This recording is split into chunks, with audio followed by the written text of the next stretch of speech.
미라클 모닝 애청자 여러분 안녕하십니까? 지난 시간에 저는 유품정리사라는 직업이 있다는 것을 여러분에게 말씀드렸었습니다. 떠나간 사람들의 마지막 모습을 청소해주고 정리해주는 직업입니다. 떠나간 사람들이 남긴 삶의 의미를 배우며 책을 썼는데 그 책을 읽고 나니까 참 먹먹했습니다. 유품정리사에게 특수 청소를 의뢰하는 곳을 가보면 대부분 마지막 죽음이 극단적으로 끝나는 경우가 대부분입니다. 다양한 죽음들이 있습니다. 그 다양한 죽음의 이야기, 뒷정리하는 이야기들을 통해서 저는 그분들의 아픔에 가슴이 먹먹했습니다. 사실 그 이야기는 내가 아는 어떤 분의 이야기일 수도 있습니다. 꺼내고 싶지 않은 이야기입니다. 우리들 가까운 가족이나 친척, 형제 등 가족관계 속에서 그런 아픔을 갖고 있는 사연들이 있습니다. 어쩌면 지금 이 방송 말씀을 듣고 있는 분 가운데는 그만 이런 이야기를 듣고 싶지 않은 분도 있을지 모릅니다. 저도 그 마음을 이해합니다. 저도 꺼내고 싶지 않은 가슴 아픈 것들이 있으니까요. 사실 그런 아픔들을 경험한 사람들은 의외로 많습니다. 다들 가슴속에 묻어두어서 이야기를 하지 않아서 그렇지 사실 하나씩은 다 있는 것 같습니다. 그런 것이 없이 살아온 분들은 정말 행복하고 감사한 분들이라고 생각합니다. 나홀로 고독사도 많은 시대입니다. 떠나간 후에 남겨진 것들이라는 이 책의 프롤로그에 이런 이야기가 있습니다. 홀로 죽음을 맞이한 지 보름 만에 발견된 50대 남성의 반지하 집을 갔답니다. 유품을 정리하는데 손바닥만한 수첩 하나가 나왔습니다. 여러분이 죽기 전에 하고 싶은 일 10가지라는 메모가 적혀 있었습니다. 버킷리스트였습니다. TV에 소개된 맛집 가보기, 친구들에게 연락해 목소리 듣기, 마지막은 시집가는 딸아이 모습, 눈에 담기였습니다. 그의 외동딸은 독일에서 유학 중이었습니다. 아버지가 간암으로 돌아가셨다는 사실도 알지 못했습니다. 먼 타국에서 공부하는 딸을 위해 아버지는 자신의 병을 숨겼던 것입니다. 이런 이야기를 소개하면서 저자는 세상을 떠난 이의 인생을 마지막으로 정리하는 것은 아무도 알아주지 않더라도 보람 있는 일이다. 그러나 한편으로는 더 이상 이 일을 하고 싶지 않다. 고독사, 자살, 범죄로 인한 사망, 이런 비극이 사라져 나의 직업이 더 이상 필요 없어지기를 바란다. 라고 말했습니다.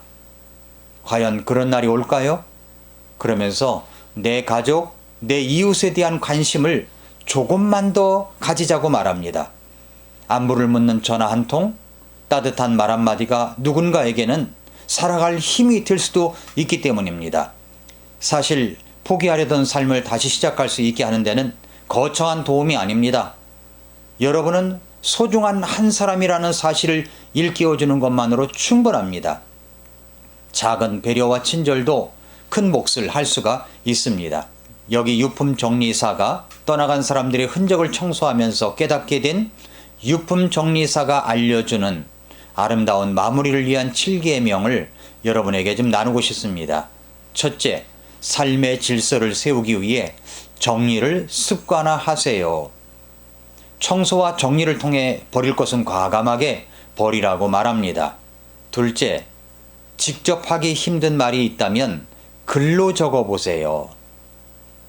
얼굴을 맞대고는 말할 수 없었던 이 고마움이나 사랑을 표현하는 글, 차마 말할 수 없는 고민이나 아픔을 노트에 적어보라고 권합니다. 셋째, 중요한 물건은 찾기 쉬운 곳에 보관하세요. 중요한 물건, 감추고 싶은 것들 있지 않습니까? 떠나간 후에 찾을 수도 있도록 말입니다. 떠난 후에 분란의 소지가 될 금전적인 문제가 있다면 미리미리 해결해 놓아야 한다는 것도 권합니다. 넷째는 가족들에게 병을 숨기지 마세요. 한 아버지가 하나뿐인 딸에게 짐이 될까봐 두려워서 병을 숨긴 채 6개월을 홀로 버티다가 돌아가셨습니다. 하루에도 몇 번씩 사전 속의 딸을 보면서 그리움을 달랬습니다. 그 아버지의 휴대전화에는 딸의 전화번호조차 저장되어 있지 않았습니다. 혹 무의식 중에라도 전화를 걸어 딸에게 부담이 되는 말을 할까봐 그런 두려운 마음 때문이었습니다. 딸은 아버지가 혼자 고통을 견디다 돌아가셨다는 사실을 알았을 때 큰 충격에 빠졌습니다. 죄책감에 사로잡혀 이 딸은 마음의 병을 안고 괴로운 나날을 살아갔습니다. 가족들에게 병을 숨기는 것은 짐을 덜어주는 것이 아니라 그것보다 더 무거운 죄책감을 얹어주는 것입니다. 짐은 가족들과 함께 나누어지면 더 가볍게 될 것입니다. 5번째, 가진 것들을 충분히 사용하세요. 우리는 죽을 때 지고 갈 것도 아닌 것들을 아끼기 위해 너무 많은 에너지를 사용하는 경향이 있습니다.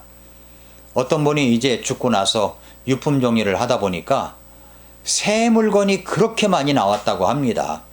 가지고 있는 물건 마음껏 쓰세요. 6번째, 누구 때문이 아닌 자신을 위해서 삶을 사세요. 자식 때문에 산다고 하지 마십시오. 내가 누구 때문에 사는 건지 아니? 다 너 때문이야, 이 자식아. 너 키우느라고, 너를 위해서. 이렇게 말하는 부모님들이 많으시죠? 그렇게 살아온 세월을 돌아보면 자신을 위한 삶은 아무것도 없었던 부모님들이 많습니다. 자신을 위해서 사십시오. 내가 잘 살아야 자식들도 잘 살 수가 있습니다. 7째, 결국 마지막에 남는 것은 사랑했던 사람과의 추억입니다. 아름다운 추억을 많이 남기십시오. 사랑하는 가족과 얼마나 자주 만나고 밥 먹고 떠들고 이야기하고 이런 따뜻함의 추억이 사실은 오래 남는 것입니다. 이렇게 이제 7가지입니다. 유품 정리사만큼 죽음의 모습들을 많이 본 사람도 없을 것입니다. 이런 분들이 남긴 삶의 아름다운 마무리를 위한 조언은 마음에 깊이 담을 필요가 있다고 생각됩니다. 그런데 여기서 한 가지, 아니 몇 가지 더 붙이고 싶은 것이 있습니다. 여기에 3가지만 더해서 아름다운 마무리를 위한 10계명을 채우고 싶습니다. 8째, 죽음 후를 미리 준비하세요. 사람의 목숨은 천하보다도 귀한 것입니다. 그것은 죽은 후를 준비하는 것입니다. 그래서 우리는 죽은 후를 준비하는 것입니다. 한번 죽는 것은 사람들에게 정해진 것입니다. 그런데 그것으로 끝이 아닙니다. 죽은 후에는 반드시 심판이 있습니다. 이 심판은 죄에 대한 심판입니다. 그 심판은 내 죄에 대한 심판입니다. 그런데 하나님께서 저와 여러분을 사랑하셔서 독생자 예수 그리스도를 보내주셨습니다. 그 아들 예수님의 피가 우리를 모든 죄에서 다 깨끗하게 용서해 주셨습니다. 내가 하나님 앞에 죄인인 것을 시인하고 내 죄를 용서하신 그 예수님을 구주와 주님으로 믿고 영접하면 구원을 받습니다. 교회만 다닌다고 구원이 아닙니다. 거듭난 분명한 체험이 있어야 됩니다. 죽기 전에 구원받아야 됩니다. 그것이 영원을 위한 준비이기 때문입니다. 9째, 이제는 생에 남겨진 시간들을 보람있는 시간으로 채워가십시오. 구원받으면 예수 그리스도 안에서 생활하는 것이 얼마나 감사하고 보람있는 일인지 이루 말할 수가 없습니다. 그러므로 이제 생의 마지막 시간을 보람있는 시간으로 채워가십시오. 마지막으로 내가 가진 것으로 사람을 살리는 데 사용해 보십시오.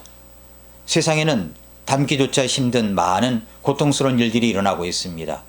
그런 세상 속에서 내가 가진 것으로 사람을 살리는데 한번 여러분 써보시기 바랍니다.